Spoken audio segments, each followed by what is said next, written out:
featuring the brand new 2023 Volvo XC90, courtesy of Younger Volvo Cars of Hagerstown in Hagerstown, Maryland. For more information on their inventory, please feel free to check out the link in the description box below. And so we are in this one today because there are actually, believe it or not, plenty of changes for the 2023 XC90. Not only that, of course, you have legendary safety with all Volvos, really. I can tell you right off the bat, this thing is an IIHS Top Safety Pick Plus, which is the very highest rating given by IIHS. That pretty much says it all right there. But ultimately in this video, we will be testing out and going over everything about this one, from acceleration to braking, steering feel, ride quality, sound system, exhaust clip, all that fun stuff. So having said all of that, what do you guys say? Let's just go ahead and jump right into it. And as always, let's start with pricing. And so, as you can imagine, there are several different trim levels, but I will say all of the trim levels have been reworked for the 2023 XC90. So there's no more momentum, inscription, and R design. Now you have the Core B5 starting at $57,095. You have the Plus trim level for $60,995, and the Ultimate, which is the one we are in today, starting at $70,295. And that was all for the B5 setup, B5 and B6 being the engine types. The B6, if you wanted to go that route, simply add $4,900 to any of those prices. So as I alluded to, there are two different engine configurations. Let's go ahead and touch on the B5, although we do have the B6 today.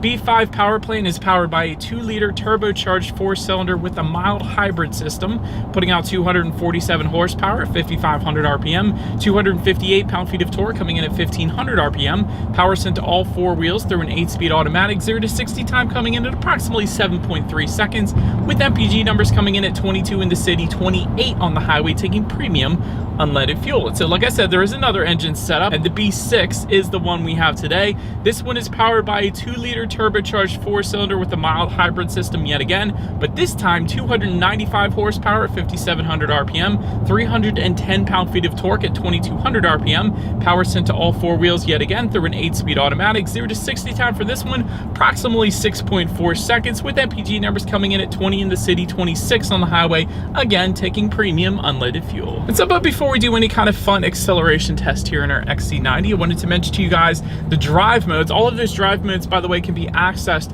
through the 9-inch infotainment screen up front. We'll get a little more into that later, but drive modes you have to choose from will be Eco, Comfort, Dynamic, and Off-Road, adjusting things like the shift points, the throttle response, steering sensitivity, and actually the braking responsiveness, believe it or not, as well. I always find that interesting because you usually don't find that with other manufacturers, so it's kind of cool. But anyways, now having got all of that out of the way, what do you guys say? Let's go ahead and find a straightaway. Let's put the XC90 here to the test, and let's see how quickly we can get our new 2023 Volvo XC90 here up to speed. All right, you guys, in 3, 2, 1, off we go. Okay, no turbo lag, great. It's probably because of the mild hybrid system, that makes sense.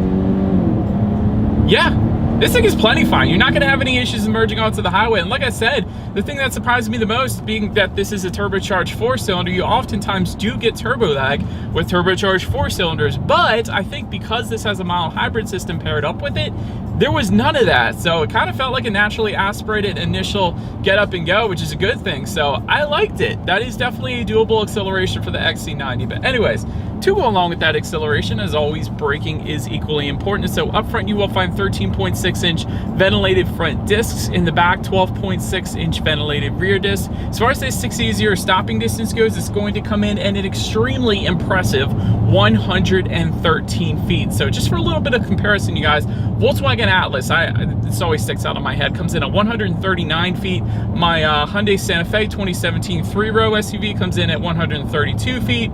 A lot of SUVs will come in the upper 120, so 113 feet is dang impressive. That's like sports sedan good. And you can tell, when you instantly hit the brakes, it's not a soft braking feel, it's a firm braking feel, which I personally prefer because it kind of goes along with Volvo's kind of nature of being a safe vehicle. Because if you have to come to a quick stop, you want to be able to actually do that, and that 6E0 stopping distance at 113 feet, that's brilliant. That is definitely where you're going to want to be at. So absolutely love the braking feel on the XC90 without a doubt. Then touching on suspension and handling, up front you're going to get an unequal length control arm front suspension. In the back, independent multi-link rear suspension, front and rear stabilizer bars, of course. As far as ride quality goes, it's been fine. It's been perfectly fine. My short test drive here today, I will say Hagerstown roads are pretty on point though, but it's still been perfectly fine, so definitely no issues there. As far as steering feel goes, it feels like it's expected to feel, quite honestly. It's not a heavy steering feel. It's not a loose steering feel either though, so it's pretty much right on point there. As far as cabin noise goes, I'm going 53 miles per hour, so I'll let you guys be the judge of that. You could probably hear just a slight bit of road noise, but really no wind noise whatsoever, which I definitely am a fan of, but just a little bit of road noise, but it's not bad. It's definitely not anything that would bother me. And touching on visibility, it's decent. I will say it's decent. The only reason I don't say it's really good is because there's third row headrests in the back there. There's 2 seats in the third row, and those third row headrests are absolutely massive. So they're definitely eating up a good bit of space back there. But other than that, it is pretty decent. And did would also mention rain sensing windshield wipers do actually come standard on the XC90. So that's definitely a big win right there as well. And a head-up display is going to come standard on the Ultimate that we have today. So right now, I'm looking at my speed currently projected onto my windshield. It's also going to give you safety information, also the speed limit of any given road. So that's definitely going to assist with forward visibility right there as well. But that pretty much rounds out the performance segment of this review, you guys. Let's now go ahead and take a look at the exterior of our brand new 2023 Volvo XC90. All right, so here she is, you guys, the new 2023 Volvo XC90 finished in denim blue metallic, a very popular color carried over from the 2022 model year, of course. But let's go ahead and start up front of the XC90 here. LED headlights with LED Thor's Hammer daytime running lights do come standard, of course, across the board. Automatic feature, meaning when it starts to get dark out at night, the headlights will turn on automatically for you there. Also, automatic high beams coming standard for all different trim levels, meaning if you have your high beams on at night and it senses a vehicle coming in the opposite direction, it's going to automatically dim them back to low beams. Then when that vehicle is gone, it's going to automatically then bump it back up to high beams. So that's a very convenient feature there as well.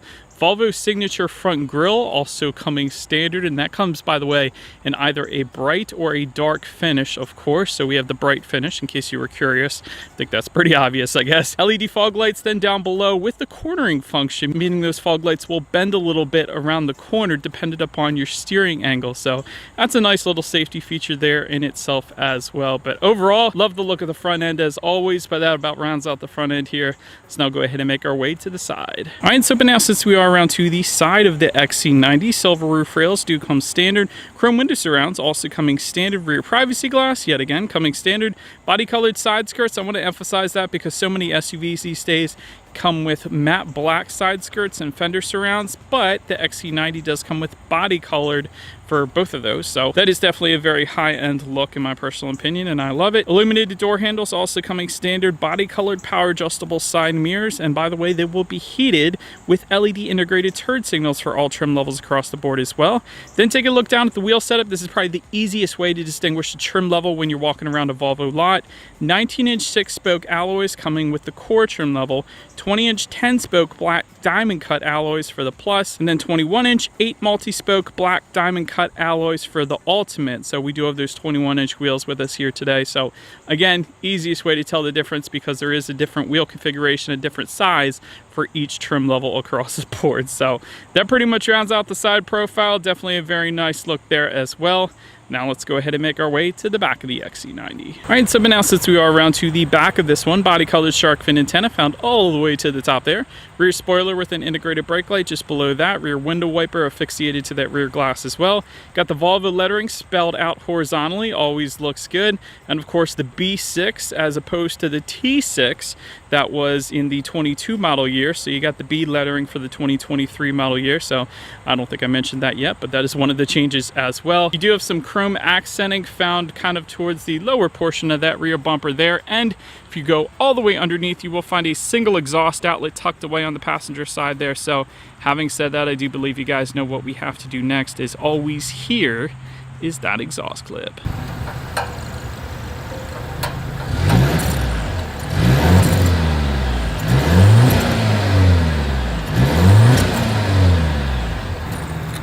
So but now since we are around to the back of the XC90, when it comes to opening that rear tailgate, it is a hands-free power tailgate that does come standard for all trim levels across the board, meaning all you need to do is just walk up to the back, kick your foot underneath, and it will automatically open up for you. Kind of on the driver's side, you kick your foot underneath. So definitely a very convenient feature if your hands are full with groceries or kids or whatever the case. So I like that. Once opened up, cargo capacity comes in at 15.8 cubic feet behind that third row. If that was not enough space, of course, the third row does fold down, bumping that up to 41.8 cubic feet.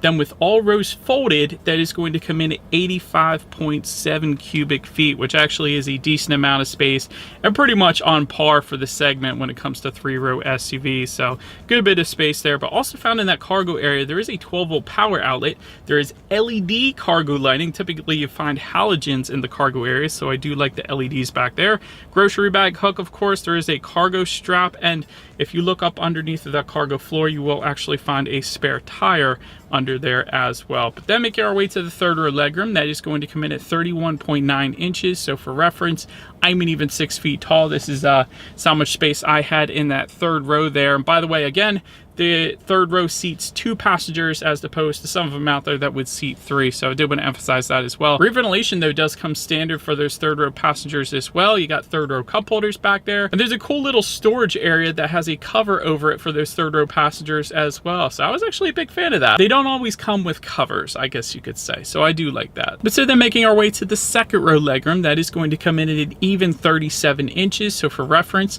I'm an even 6 feet tall. This is how much space I had back there.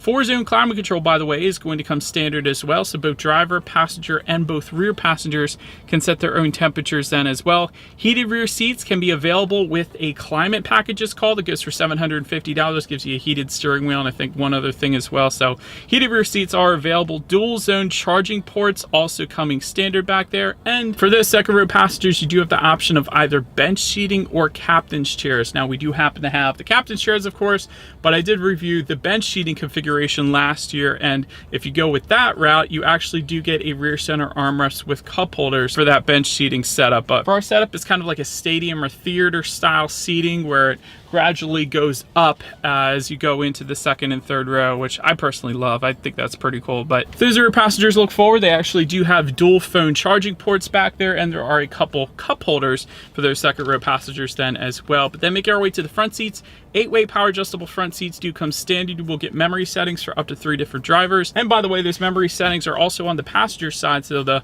passenger also has memory settings on their side as well, which I thought was pretty cool. Leather seating does come standard. Heated front seats coming standard as well. But the very best part about the seating overall is the little flag of Sweden located on the passenger seat up front there. So Volvo always does that in all of their vehicles, a little tribute to where Volvos are made, of course, and I am always a huge fan of that. And there is perforated ventilated seating up front available, and we do happen to have that on our ultimate trim level here today. And overall, seating was all right. Not the very most comfortable seating. I probably would still give that to Lexus, and I just say that because usually when you have horizontal seams, there are portions of the seating that sticks out further than others, and with vertical seams, typically there's no awkward pressure points, and that's what I personally prefer. But anyways, to take a look at the steering wheel, it is tilt and telescoping. It is manually adjustable. It does come leather wrapped. It is a 2-tone steering wheel as well, which I am a huge fan of. And again, with the climate package, it will be heated then as well. Then make our way to the startup. Let me start by showing you guys the key here. You do have your Volvo logo on the one side, nothing on the other side, because essentially all of your buttons are located on the side of the key. You got lock, unlock, and again, that button to pop over your tailgate there, but it is all keyless entry with a turn knob start, not a push button start. So I do want to emphasize that. All I'm going to do here is simply put my foot on the brake and turn that knob to the right. And by the way, you also turn the knob to the right to stop or turn off the vehicle as well, in case you were curious. But once started up, you will find a 12.3-inch digital gauge cluster that will come standard across the board. I absolutely love it. It has Google built in, so Google Maps located front and center. Speedometer is all the way to your left, tachometer on your right. There's a digital speedometer as well. It's going to give you different things like outside temperature, safety features. It is completely adjustable as well through the steering wheel mounted controls, how many miles you have left until you hit empty. The list goes on. I always love a digital gauge cluster, and this one looks pretty dang good, and I think I've said that before with Volvo. But anyways, let's now go ahead and make our way to overall interior quality. There is a panoramic roof that comes standard. Charcoal headliner is available. We don't have that today, but I like our headliner. It's perfectly fine. Aluminum trim inlays coming standard. However, there are wood inlays that are available like we have here in our Ultimate, and it's a matte wood as well. So has a nice texturized finish to it, and that can be found on the doors as well as just above the passenger side glove box there. You can also find a frameless rear view mirror, so I always like when the rear view mirror is frameless, and just underneath of it you have HomeLink controls for up to 3 different garage doors as well. Very high quality speaker covers by Harman Kardon I found, and that's surrounded by those matte wood inlays, and I love those speaker covers. They are aluminum, they're not plastic, they look absolutely amazing. We'll test out the sound system here in a little bit. Just in front of the shifter you have a little bit of storage, and speaking of the shifter, it is a Orfor's crystal shifter, and that is going to come with the ultimate trim level, but I always love the crystal shifters on Volvos when they are equipped with them. They only come on the top trim levels, but they look so dang cool and they feel super high quality as well, so always a big fan of that. 12-volt power outlet, a little bit of rubberized storage, couple cup holders, then the center armrest. There's a little bit of storage within that, a couple phone charging ports in there as well, but one thing we are missing is a wireless phone charger, apparently, unfortunately, so did want to mention that. But now let's go ahead and make our way to the infotainment screen. A 9-inch color touchscreen display will come standard. Of course, Bluetooth and audio streaming coming with that, Android Auto, Apple CarPlay as well. Factory navigation system is going to come standard. Again, that uses Google Maps, so that's the very best in my personal opinion. Climate control settings can be had up there. Of course, your drive modes as well, and the radio information. And so when it comes to the sound systems, you have 2 of them. One of them is going to be a 10-speaker sound system with 224 watts, which should be perfectly fine for the size of this vehicle. But then there is the 14-speaker Harman Kardon sound system available for $800 with 600 watts. That is the one that we have today. So having said that, what do you guys say? Let's go ahead and turn on the radio, see what we got playing today, and let's test out the clarity of this one.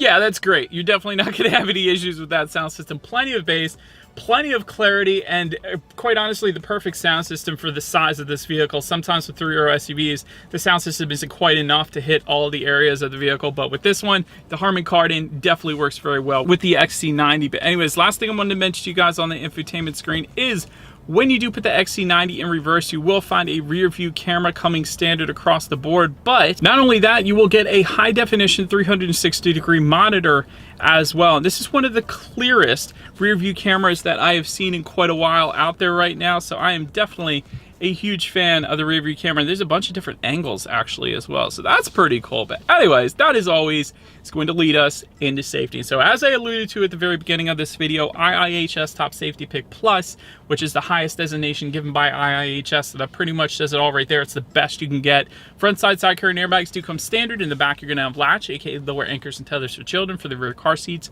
rear child door locks, tire pressure monitoring system, but also coming standard, a blind spot monitoring system with rear cross traffic alert, autonomous emergency braking, adaptive cruise control, rear collision warning, and speed limit recognition then as well. So overall, when it comes to my final thoughts here of the XC90, great styling. I always like the unique styling of the XC90, from the Thor's Hammer daytime running lights to the simplistic design on the interior. I think there's like 7 buttons total because everything's done through the infotainment. So overall, interior and exterior design is great. Digital gauges, I'm always a big fan of those as well. This is an IIHS Top Safety Pick Plus. I'm going to keep saying it because it's the best you can get.